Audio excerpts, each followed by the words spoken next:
Shalom sahabat Yud Kinanti. Kita mau bahas Kinanti dulu ya. Kini dan nanti, kini menabur yang baik, nanti menabur yang baik. Kita mau bahas dampak putus cinta bagi kesehatan dan cara mengatasinya. Ini bicara tentang putus cinta.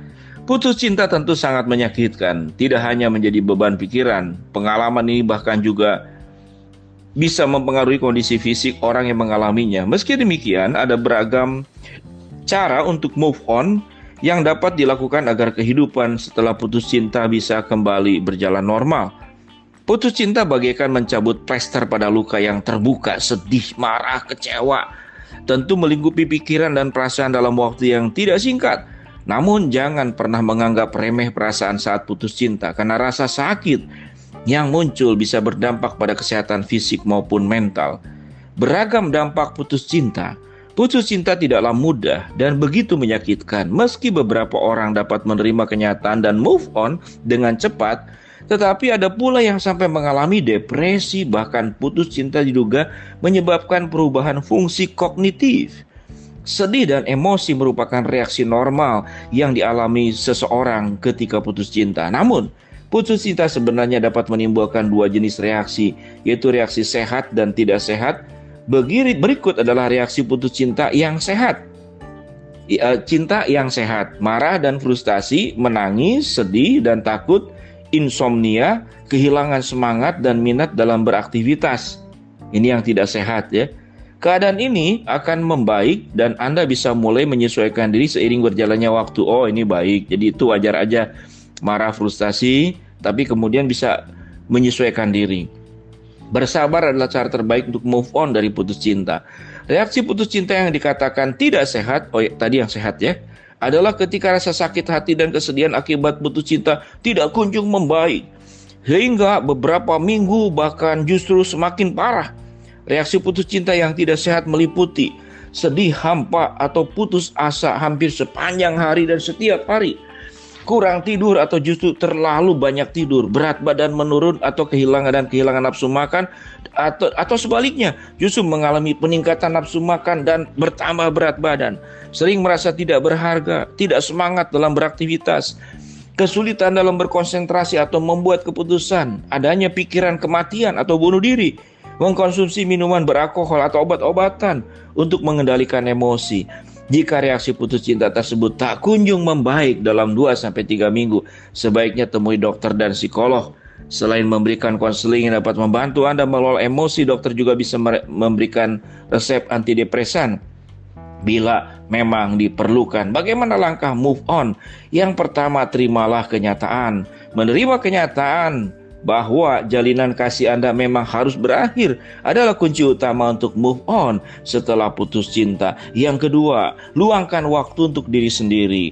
Beberapa orang tidak bermasalah dengan pekerjaan dan aktivitas sehari-hari setelah mengalami putus cinta. Namun jika Anda belum merasa siap untuk melanjutkan aktivitas normal, luangkan waktu untuk menenangkan diri. Cari tempat yang membuat Anda nyaman, luapkan isi hati Anda, jaga jarak.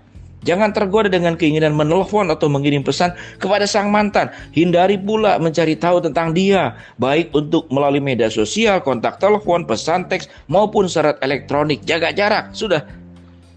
Lupakan saja. 4. Jangan membicarakannya.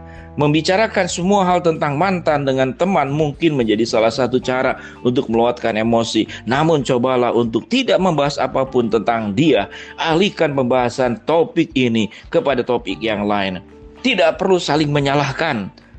Tidak perlu menyalahkan dirimu sendiri, tidak perlu menyalahkan dia dan menyalahkan orang lain hanya untuk meluapkan emosi dan melupakannya. Lebih baik terima kenyataan dan alihkan perhatian pada hal-hal yang bersifat positif. Belajar dari pengalaman. Putus cinta bisa mengajarkan Anda tentang bagaimana berperilaku baik dan tidak baik dalam sebuah hubungan. Semua pengalaman buruk yang terdahulu dijadikan pelajaran, yang baik dijadikan dibawa saja untuk menjadi milikmu. Bayangkan bahagia tanpanya. Fokuslah pada dirimu sendiri. Banyak hal sewaktu bersama dengan dia engkau mengalami kesedihan, luka hati, disakiti. Bayangkan sekarang tidak ada dia, tidak ada yang melukaimu, tidak ada yang menyakitimu, tidak ada yang menyusahkanmu. Jadi bayangkan sisi daripada positif hidupmu tanpa dia. Cobalah untuk kembali bersosialisasi dengan lingkungan, bahwa putus cinta bukan berarti akhir daripada dunia ini. Mungkin saja putus cinta adalah sebuah awal engkau kehidupanmu menjadi jauh lebih baik daripada sebelumnya. Ya, usahakan bersikap baik, jangan berprasangka buruk. Semuanya itu bisa baik-baik saja. Sahabat Yudkin nanti, ingatlah putus cinta karena kita menjalin cinta dengan manusia yang tidak sempurna. Dan setiap hubungan selalu ada dua ego yang bercampur, ada dua kebaikan yang bercampur, ada dua juga kekurangan yang bercampur. Semuanya campur baur. Jadi apa pelajarannya? Pelajarannya, belajarlah dari pengalaman putus cinta ini supaya engkau bisa menjadi lebih baik, tidak kapok untuk kembali membangun sebuah hubungan, tapi lebih berpengalaman. Dan ingat baik-baik, tidak ada cinta yang sempurna selain daripada cinta Tuhan. Selama engkau menjalin hubungan dengan manusia, engkau sedang berhubungan dengan yang tidak sempurna.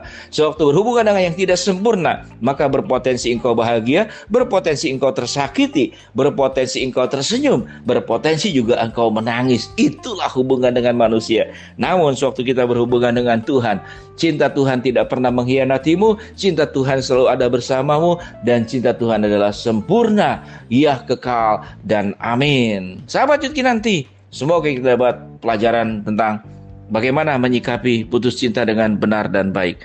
Shalom sahabat Yudkin nanti, sampai bertemu lagi di dalam episode yang berikut. Yudkin nanti, kini dan nanti, kini menabur yang baik, nanti menuai yang baik. Shalom.